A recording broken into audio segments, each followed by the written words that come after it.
უყურებთ კურიერს 5-ზე მოკლე დღის თემები. კურიერმა მოიპოვა ჩვენება, რომელიც სახელმწიფო უსაფრთხოების სამსახურის გამომძიებელ სექსოგენის საქმეზე დაკვებულმა ერთ-ერთმა პირმა მისცა. ჩვენები დასტურდება, რომ ასაფეთქებელი ნივთიერება საქართველოში უკრაინის სპეცსამსახურებმა გამოგზავნეს. სახელდება კონკრეტული სახელი და გვარი, SBU-ს წარმომადგენელი ვლადიმერ სტადნიკი. დაკავებული პირი ამტკიცებს, რომ კიევში შეხვედრამდე და ასაფეთქებლის ავტომანქანაში დამაგრებამდე არ იცნობდა უკრაინის სპეცსამსახურების არც ერთ წარმომადგენელს. ასევე ამტკიცებს, რომ ნივთიერება რუსეთში ობუბაქცელი ორის მოსაწყობად იყო განკუთვნილი, თუმცა ამაზე არც ერთი სხვა მტკიცებულება არ არსებობს. დასტურდება, რომ უკრაინის სპეცსამსახურების მიერ საქართველოში გამოგზავნილი ჰექსოგენის ბოლო გაჩერება თბილისი, ავლაბრის ტერიტორია იყო.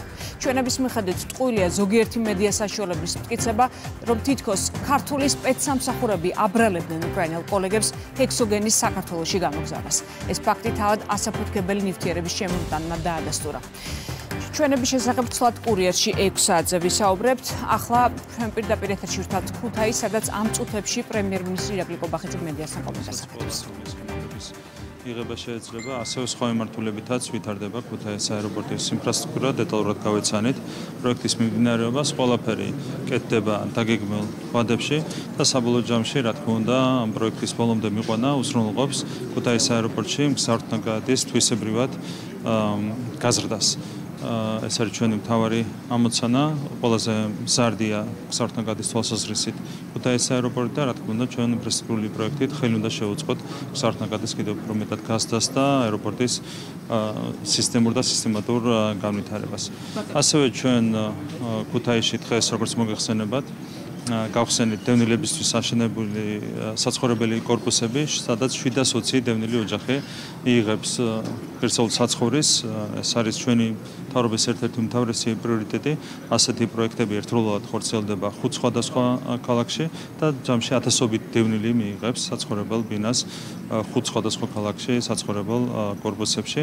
ამ მიმართულებით მომავალშიც გაგრძელდება, რა თქმა უნდა, ინვესტიციების ჩადება. ასევე ჩვენ მოვინახულეთ ქუთაისის ყოფილი პარლამენტის შენობა, რომელიც უნდა ჩამოყალიბდეს როგორც ტექნოლოგიური ჰაბი და იქაც დავათვალიერეთ მიმდინარე სამუშაოები, რომლებიც ასევე ვადებში ხორციელდება და ასევე გვინდა რომ ყოფილი პარლამენტის შენობის გარშემო განვითარდეს არსებული სივრცე სხვადასხვა კუთხით, მათ შორის ჩვენ დაანონსებული ქონდა ჯერ კიდევ შარშან რომ აშენდება ახალი სპორტის სასახლე ქუთაისში და აქტიურად მიმდინარეობს სამუშაოები ამ მიმართულებით, მომავალ წელს დაიწყება უშუალოდ სამშენებლო სამუშაოები და განსაზღვრულ ვადებში ქუთაისი მიიღებს ახალ სპორტის სასახლეს.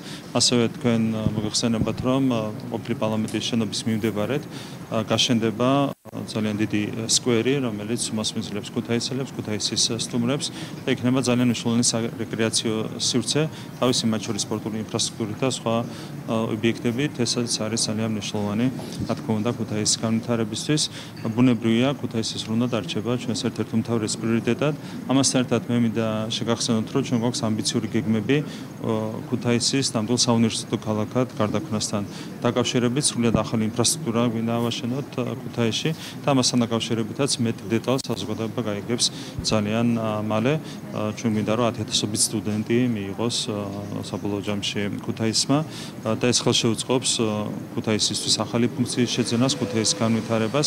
ამასთან დაკავშირებით კიდევ ერთხელ ვიტყვი, რომ საზოგადოებას მეტ ინფორმაციას უახლოეს მომავალში გავუზიარებთ. გაჩეშული და მისი ოჯახი სამართლებრივ დავაში როცა ვერ შედის.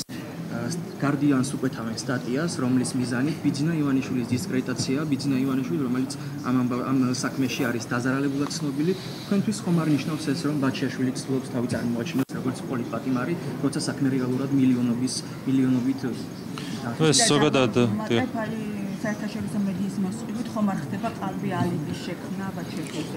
ზოგადად ეს არის სამწუხარო პრაქტიკა, როდესაც საერთაშორისო მედიაში ხდება კონკრეტული შინაარსის ყიდვა. ამ პრაქტიკას მიმართავენ ჩვენი პოლიტიკური ოპონენტები, ამ პრაქტიკას მიმართავენ ხშირად კრიმინალები, ამ პრაქტიკას მიმართა ბატონმა ბაჩიაშვილმა. კიდევ ერთხელ ვიტყვი, რომ ეს არის სამწუხარო პრაქტიკა, რომელიც გარდა იმისა, რომ ჩვენი ოპონენტების სახეს წარმოაჩენს, ასევე წარმოაჩენს იმ რთულ მდგომარეობას, მძიმე ვითარებას, რომელიც არის საერთაშორისო მედიაში შექმნილი. ხო, რეალურად ნებისმიერი მედია უნდა პასუხისმგებდეს ობიექტურობაზე, თუმცა ამის მაგივრად ჩვენ ვხედავთ შეკვეთილ სტატიებს, რაც ქმნის ძალიან სამწუხარო რეალობას საერთაშორისო მედიაში.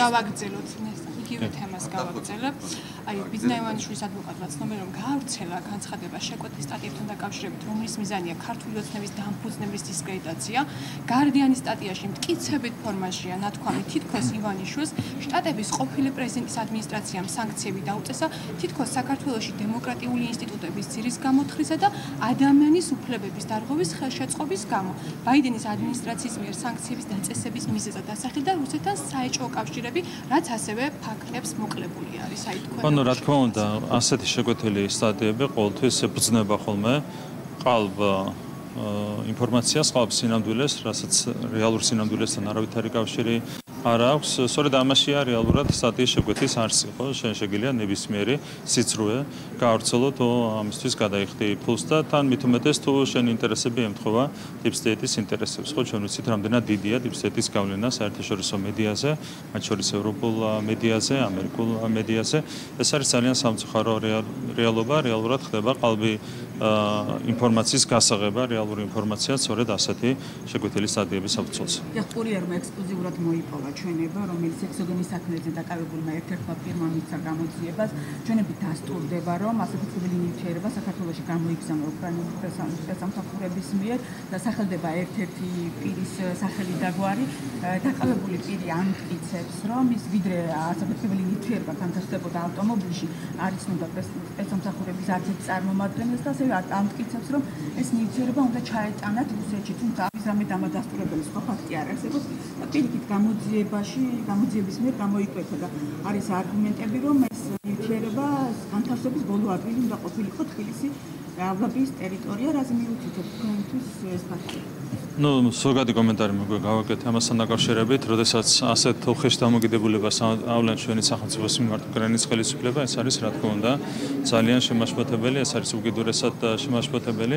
დანარჩენი დეტალები უნდა გამოიძიოს, რა თქმა უნდა, სახელმწიფო უსაფრთხოების სამსახურმა, როდესაც კონკრეტული ფიგურანტი, საქმის ფიგურანტი დაკავებული პირდაპირ აცხადებს, რომ მათ დავალება ჰქონდათ მიღებული უკრაინის უსაფრთხოების სამსახურისგან, როდესაც საქმის მასალებიდან ვლინდება, რომ ამ ეტაპზე ყოველ შემთხვევაში რომ საბოლოო დანიშნულების ადგილი ამ ნივთიერების უნდა ყოფილიყო თბილისის ერთ-ერთი უბანი და შემდეგ ეს კიდევ უფრო მეტად აძლიერებს რა თქმა უნდა კითხვებს ამ საქმესთან დაკავშირებით და იმ განზრახვასთან დაკავშირებით რომელიც ამ საქმის უკან დგას.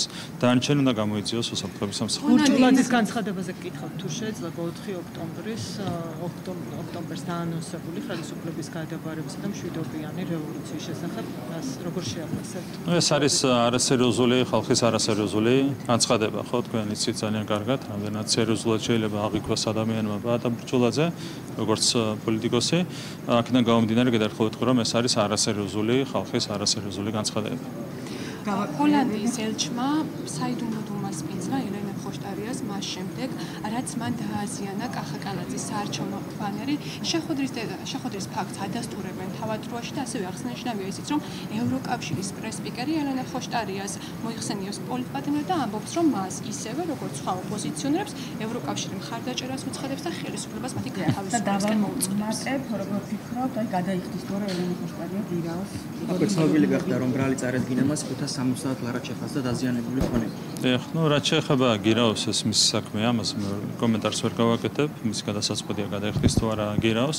რაც შეეხება ჰოლანდიის ნიდერლანდების ელჩის შეხვედრას ხოშტარიასთან, ეს არის სხვა არაფერი თუ არა რადიკალიზმის მორიგი წახალისება, ეს არის რა თქმა უნდა ვენის კონვენციის უხეში დარღვევა, ეს არის პირდაპირი ჩარევა დემოკრატიულ არჩევნებში.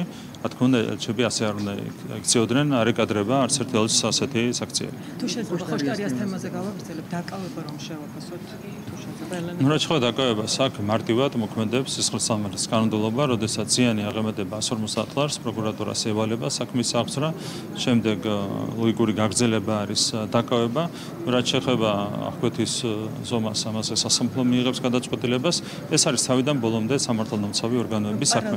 და რაც შეეხება ჩვენს მიდგომას, კიდევ ერთხელ გავუსვა ხაზს ერთ რამის, რომ გარკვეულ ეტაპზე მიდგომები კრიმინალთან ზოგადად იყო შედარებით ლოიალური, რაც მე მგონია არ არის სწორი, ხო? ეს ეხება მათ შორის თქვენ ხედავთ, რომ თურმე შესაძლებელი ყოფილა ნარკოტიკულ დანაშაულთან მიმართებით მეტის სიმკაცრის გამოვლენა იმისათვის, რომ მეტად არ გავრცელდეს ნარკოტიკები ჩვენს ქვეყანაში. ხო, ასე ორგანიზებულ დანაშაულთან მიმართებით თურმე შესაძლებელი ყოფილა უფრო მკაცრი დამოკიდებულების გამოვლენა.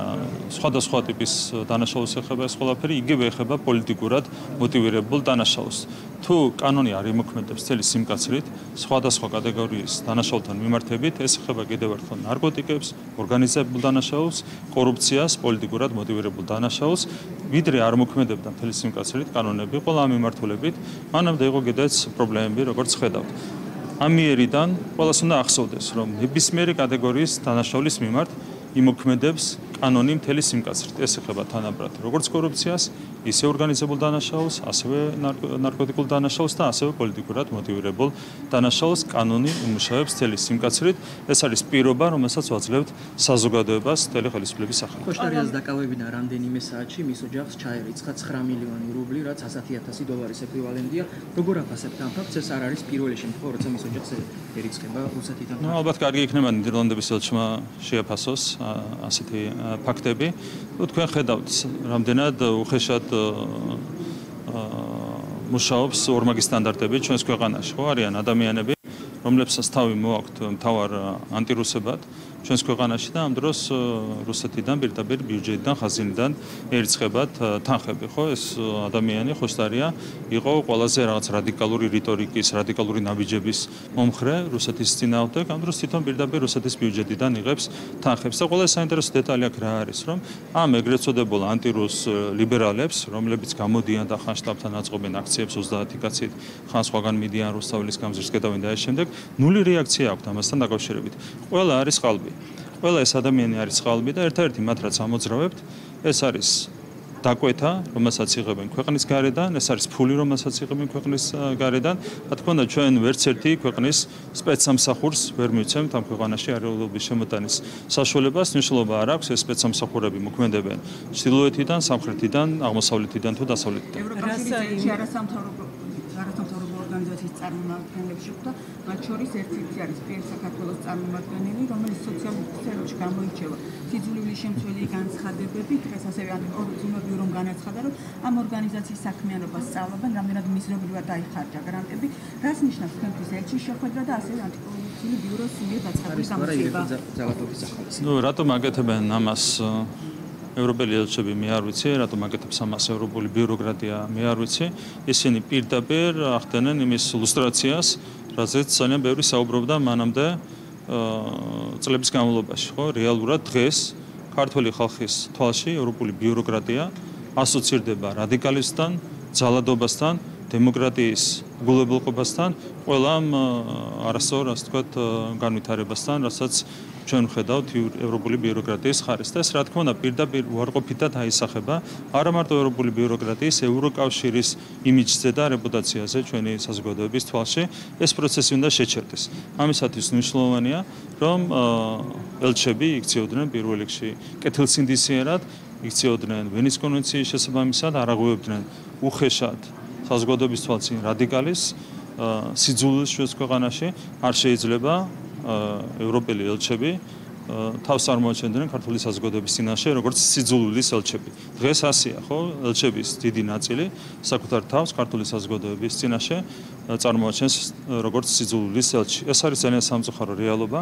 კიდევ ერთხელ ეს უარყოფითად აისახება ევროკავშირის იმიჯზე საქართველოში და ეს პროცესი უნდა შეჩერდეს. პარლამენტში ახალი საკანონმდებლო ინიციატივა მომზადება, რომლის მიზანი რა თქმა უნდა იქნება კორუფციასთან ბრძოლა. თუ პირი მაგალითად იქნება თანამდებობის პირი და ბრალდებული იქნება კორუფციაში, მას 30 წლის ვალდებულება ექნება, რომ შეავსოს დეკლარაცია. რაზე მიუთითებს ეს და მართლმადიდებლობის სამგადაწყვეტილების მიზანი რა არის? მე პირდაპირ ვიყავი ჩართული ამ ინიციატივის მომზადებაში. ეს არის იმ ხაზის გაგრძელება, რაც დაწყებული გვაქვს ჩვენ კორუფციის წინააღმდეგ. ხო, ყველა მიმართულებით ჩვენ გვაქვს კონკრეტული ზომები მიღებული, მათ შორის ეს არ ეხება მარტო ვიღაცის დაკავებას, დაპატიმრებას და ეს შემდეგ, ხო?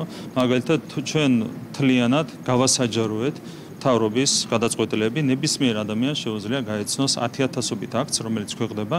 თუ ერთ აქტში მაინც, წელიწადნახევრის განმავლობაში 10,000-ობით აქტია გამოქვეყნებული, თუ ერთ აქტში მაინც ნახავენ კორუფციის ნიშნებს, შეუძლიათ დასვან კითხვები და მიიღებენ შესაბამის პასუხებს. ჩვენ ჩავკეტეთ მთლიანად ქონების პირდაპირი წესით გაყიდვის პრაქტიკა, რაც იყო კორუფციის რისკების შემცველი, ხო? ბევრი სხვა ნაბიჯი გვაქვს გადადგმული იმისათვის, რომ გამჭვირვალე გაგვხდა ჩვენი საქმიანობა, იმისათვის, რომ უფრო სამართლიანი გამხდარიყო პროცედურები, ინფრასტრუქტურის ნაწილში, გუშინაც გქონდა შეხვედრა შესაბამის კომპანიებთან, ყველა ძალიან მკაფიოდ დავფიქსირეთ, რომ განსაკუთრებული ყურადღება მიექცევა სამართლიანი კონკურენციის პრინციპს, რამაც უნდა გაზარდოს ხარჯეფექტიანობა სახელმწიფო ინფრასტრუქტურული პროექტების განხორციელების მიმართულებით და ასევე უნდა გაზარდოს ხარისხი. ხარისხში მათ შორის სათანადო ვადებში განხორციელება იგულისხმება. ყველა მიმართულებით გვაქვს კონკრეტული ნაბიჯები გადადგმული, რაც შეეხება ამ კონკრეტულ კანონპროექტს. ეს არის ძალიან მნიშვნელოვანი კანონპროექტი, რომელსაც უნდა ქონდეს პრევენციული ეფექტი. როდესაც საჯარო მოსამსახურე, მათ შორის პოლიტიკოსი, ჩადის კორუფციულ დანაშაულს, მას უნდა ახსოვდეს, რომ ვერ შემოიფარგლება მხოლოდ კონკრეტული ვადით, დაუშვათ რაღაცა სავარაუდო პატიმრობის მოხდით, მას დაჭირდება დიდი ხნის განმავლობაში საკუთარი სახსრების დეკლარირება და გაუჭირდება შესაბამისად მობარული ფულის გამოყენება. პრევენციული ეფექტი უნდა ქონდეს, რა თქმა უნდა, ამ კანონპროექტს და ამისათვის არის ინიციატივა. სისტემას გავაგრძელებთ, მაგრამ როდესაც ვსაუბრობთ კორუფციის წინააღმდეგ ბრძოლის მიმართულებით ბოლო წლებში მიღწეულ შედეგებზე, აღნიშნულ შედეგებზე საუბარია საერთაშორისო კვლევებშიც, რისი თქმა შეგიძლიათ? რა თქმა უნდა, ზოგადად თქვენ იცით, რომ მანამდეც, ვიდრე ჩვენ აქტიურ ნაბიჯებს გადავდგამდით, საქართველო იყო ერთ-ერთი მოწინავე ქვეყანა ევროპაში კორუფციის სიმცირის თვალსაზრისით. ჩვენ ევროკავშირის წევრ 7-8 ქვეყანას მუდმივად უსწრებდით ამ კუთხით და რა ნაბიჯებიც გადაიდგა ამ წელიწადნახევრის განმავლობაში თვისებრივად აუმჯობესებს მდგომარეობას. კიდევ ერთხელ მე მარტივი კითხვა შემიძლია, ან დაპირება შემიძლია მივცე ნებისმიერ ადამიანს. შეუძლიათ მოიტანონ, დღეიდან ავიღოთ, ან თუნდაც გუშინდლიდან ნებისმიერ მომენტიდან ავიღოთ ნებისმიერი თემა, რასთან დაკავშირებითაც აქვთ ეჭვები კორუფციის მიმართულებით. ყველა კითხვას გაეცემა პასუხი. მე პირობას გაძლევთ, რომ რაც კეთდება მთავრობის ჩართულობით, ყველაფერი კეთდება კეთილსინდისიერად, დანარჩენი დასვან კითხვები ყველა თემასთან დაკავშირებით მიიღებენ პასუხს. ჩვენი მიზანია, რომ ბოლომდე გაიწმინდოს მთლიანად სისტემა კორუფციისგან და როგორც უკვე გითხარით, ამ მიმართულებით არის ძალიან კონკრეტული ხელშესახები ნაბიჯები გადადგმული. სანქციებთან დაკავშირებით გითხოთ, ევროპარლამენტარი რასაი იუკნევიჩიენე იწყო საქართველოს ხელისუფლებისთვის სანქციების დაუყოვნებლივ დაწესებას. ეს ადამიანი ყოველთვის არის კარგად ნაცნობი, ეს არის Deep State-ის ერთ-ერთი აგენტი, რომელიც მთლიანად მოქმედებს დავალებების შესაბამისად ქართული საზოგადოებისთვის საერთოდ არ არის საინტერესო ქალბატონი რასაც განცხადებები. ოპოზიცია და მათი მომხრეები ისევ არ წყვეტენ მშვიდობიან დამხობაზე საუბარს, მათ შორის ხადაშვილის ადვოკატმა განაცხადა, რომ სრუბრალდებით არის ის დაკავებული და ძალადობრივ დამხობაზეა საუბარიო, სადაც რეალურად კანონში წინაპირობები არ წერია. როგორ შეაფასებთ დანაშაულისგან დისტანცირების მათ ამ სტრატეგიას? რაც შეეხება ზოგადად ტერმინებს, პირველ რიგში არსებობს ხელისუფლების შეცვლის ერთადერთი ლეგიტიმური გზა. ეს არის არჩევნები. ყველაფერი დანარჩენი არის არალეგიტიმური და ამ არალეგიტიმურ ზომებზე პირდაპირ არის საუბარი სისხლის სამართლის კოდექსში. ძალიან შეაჩვიეს ენა ქართულ საზოგადოებას, მუდმივად არის საუბარი რადიკალიზმზე, ცეცხლის საკიდებაზე, მოლოტოვზე, დამხობაზე და შემდეგ ასეთ ტერმინებს ხშირად ისმეთ.